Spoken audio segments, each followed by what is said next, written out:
Thank you, Mr. Chairman. Listening to this debate, it strikes me that there's a few things that have been left out of this discussion, and I do support the gentleman from Florida's amendment, and I follow the ideology of this in the process. One of the things I would say to that is that as I listened to the gentleman from Tennessee address this subject matter and raise his voice pretty strongly about the allegations of Obama versus Russians versus Putin, I would make a couple of points on this. One is, it's pretty clear that the Obama administration sent their people over to Israel to work against Prime Minister Benjamin Netanyahu, pretty much openly. Significant dollars invested in that campaign over there. The President of the United States, with at least the moral support of the people that had worked for him in the country of Israel, seeking to shift the results of the election against the seated Prime Minister, Bibi Netanyahu. Then the gentleman, no, I won't yield. I have a lot of things I must say, but thank you.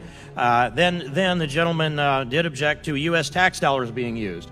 I just came back not that long ago from the Balkans, where I sat in a place like Macedonia, and there I learned that the United States government, borrowing money from China and Saudi Arabia, had handed over somewhere at least $5 million in contracts transferred through USAID into George Soros organizations that were used to manipulate elections in the Balkans. And that's just particularly Macedonia, not including the neighboring countries that are there. And some of that money was used to translate Saul Alinsky's Rules for Radicals into Macedonians to distribute the books, and the rules for radicals and the actions of radicals were manifested within the election efforts in that part of the world. So I would say that the Obama administration is a long ways from clean on this as far as being involved in elections in other countries, not to mention little comments like the British, if you vote Brexit, you're going to have to go to the back of the queue.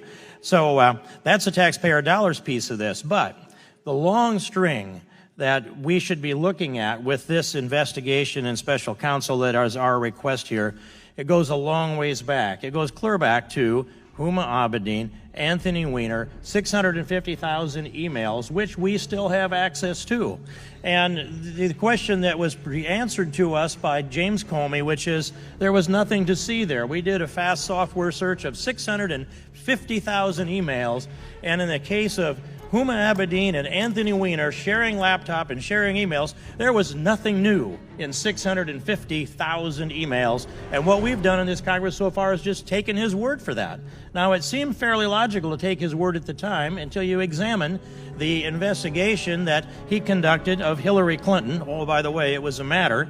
The investigation that had Cheryl Mills, her chief of staff, as her chief counsel in the room with Hillary Clinton, and both of them had a plea bargain of some kind. They were exempted from prosecution for some by limited terms, but in any case, when you have this chief of staff who's the subject of investigation too, they're as counsel to the person who is the subject of the investigation, and we ask under oath, and I ask these questions of Comey, or of Loretta Lynch and Comey under oath, and that is, where's the copy of the transcript? Where is the audio files? Where's the video files? Who was in the room? We don't have the answers to any of that except no. If there were notes taken, we don't know whose they are or where they are. If there was any transcript of the deposition, then that doesn't exist either. Neither do the tapes of either audio or video.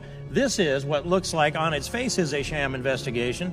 Plus, they destroyed a tremendous amount of information, at least 30,000 emails, crushed hard drives, bought BleachBit, hired outside contractors to scrub the emails up, and we're to take James Comey's word for this, that there wasn't enough substance there to bring a prosecution, even though on a year ago, July 5th, James Comey delivered 15 minutes of the summary of a prosecution that was completely convincing to me, until they got down to the last couple sentences of that presentation, which is, well, we can't prove intent. Well, curiously, there's no requirement for intent in the two statutes that appear to have been violated. And furthermore, I look back in the records to the previous October and the previous April, Barack Obama stated into the news media record, he said Hillary Clinton would never intend to put our national security at risk. Hillary Clinton would never intend to harm America's security. That's October and April, the previous October and April. Well, James Comey latched onto that word intend, and they made up new law and gave Hillary Clinton an exemption for this lack of intent that they said they couldn't prove which is absolutely proven by the facts that he delivered to us in the summary that day, and that there is evidence for. And I would go on. Not only does this trail lead through Hillary Clinton and James Comey, but the Loretta Lynch component of this as well. When you put this in place and you look at the example of them on the tarmac, it's hard to imagine they sat there for 38 minutes and discussed grandchildren. I think that might even be singular, grandchild at the time. We should check that. But the answers that we got from Loretta Lynch were far less than satisfying. And then that brings me to Alexandra Chalupa, who went off she's a DNC contractor that went off over to Ukraine to try to gather dirt on the Trump people. So bringing this around, Mr. Chairman, I'll conclude it with this, as my time will soon run out, and that is this, that the trail leads, I believe, also to Barack Obama. We need to investigate all of this.